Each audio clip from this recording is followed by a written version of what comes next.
Hello everyone, welcome to Topper IS. So as part of our daily series, today also we will continue with our focus related to mains.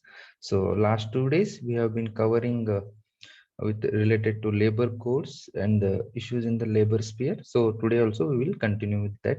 Okay, so let's get started then. So one with respect to industrial relations code. So in previous video we have covered code on wages. If you have not gone through it, please do go through it. Then you can continue with this video. Okay. So coming to industrial relations code. So name itself says you want to manage the issues that come in the industrial sector. Issues obviously employer and employee, right?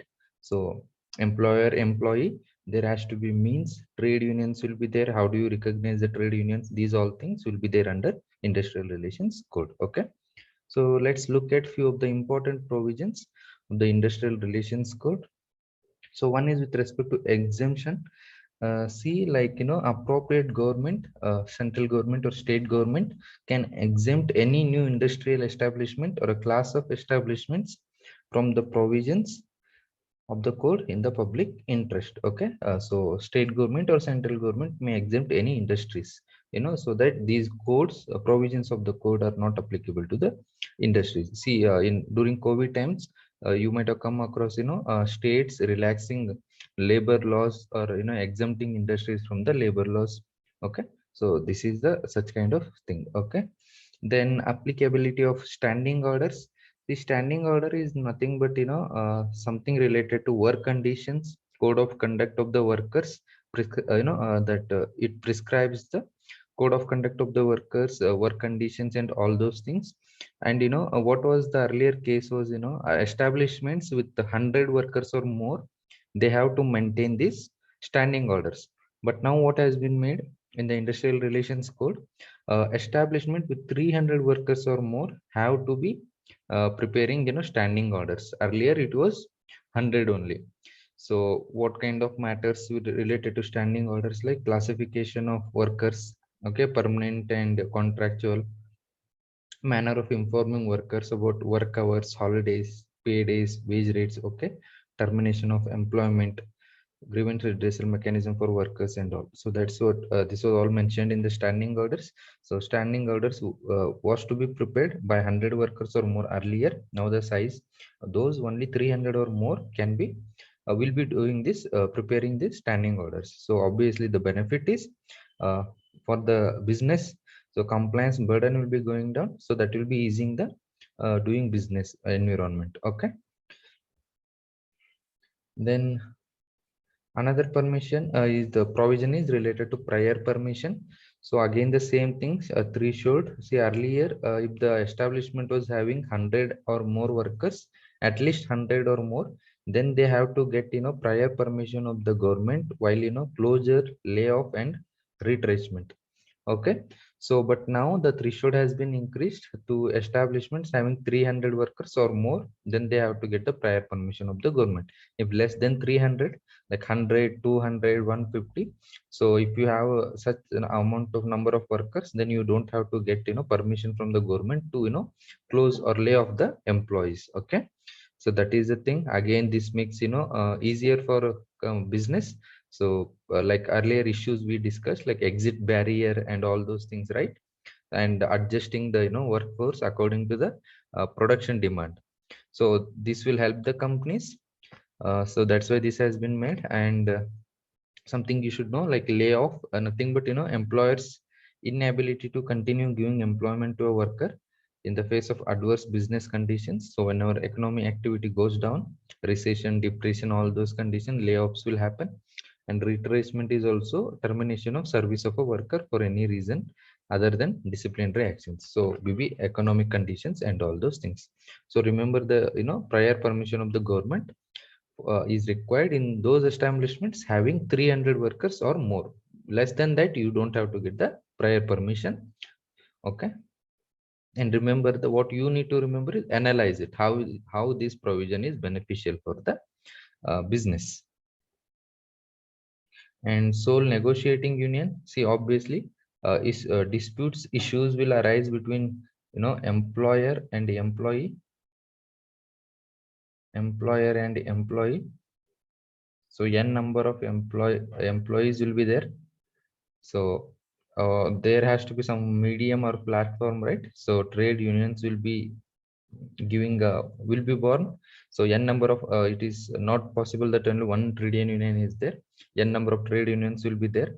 So what earlier we discussed, what was the issue was, there was no specific criteria recognizing trade union. There were n number of registered trade unions, but no criteria to recognize a trade union was there.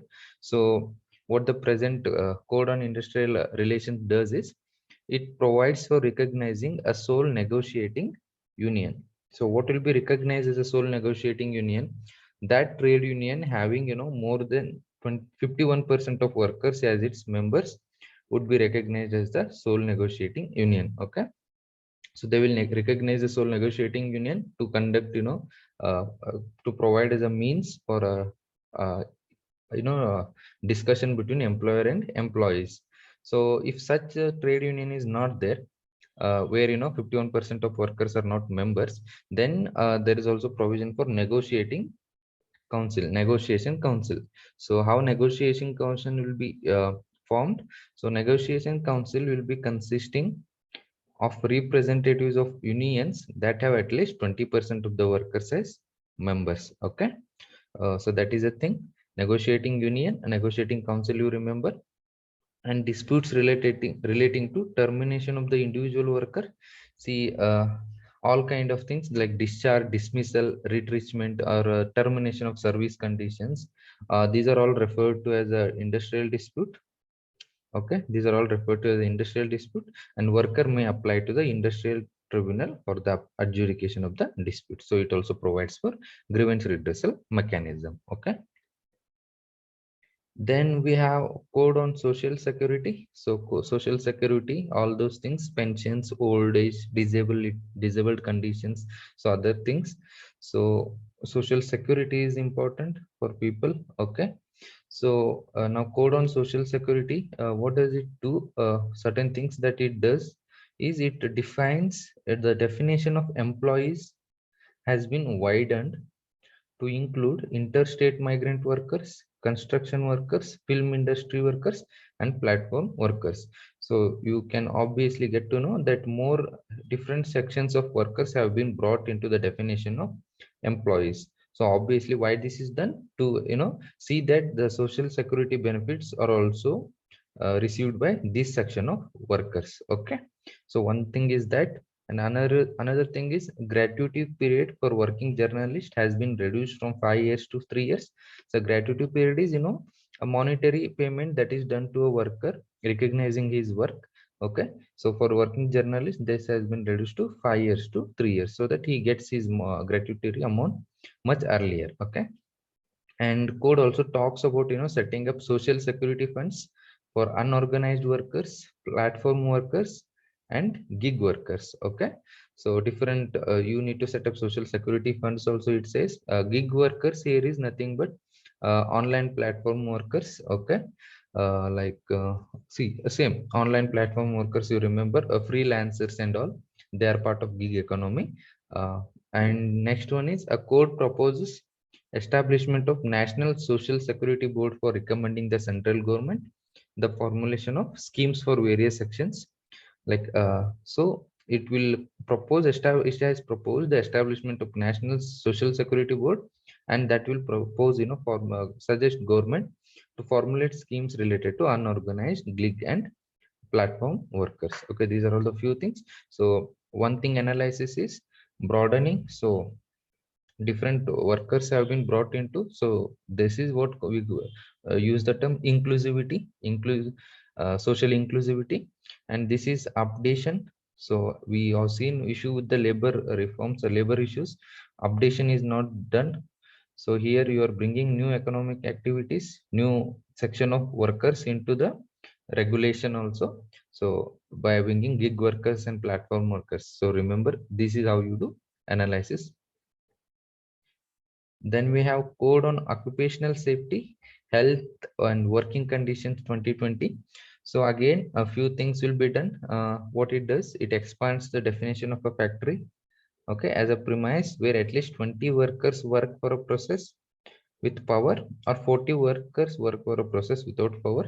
So it defines what factory is according to the code, and it fixes daily work limit to maximum of 8 hours. Okay.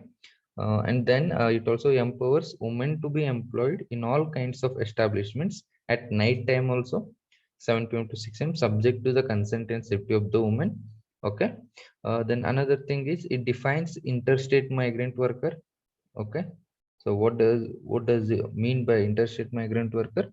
As someone who has come on his own her own terms from one state and received employment in another state and earns up to 18,000 per month. Okay. So this is how the code defines the interstate migrant worker. And once it defines them, it also provides him with the portability benefits, in the sense he can now get benefits of ration card and all those things in the other state as well. Okay. So this is how you analyze. Do you think bring this aspect if the question is asked with respect to positives, negatives of the how significant it is having code on occupational safety compared on migrant workers and all those things. Okay. So that's it for this today's video. Now you can also download the PDF of this document in the link that is shared below. Okay. Thank you. Have a good day.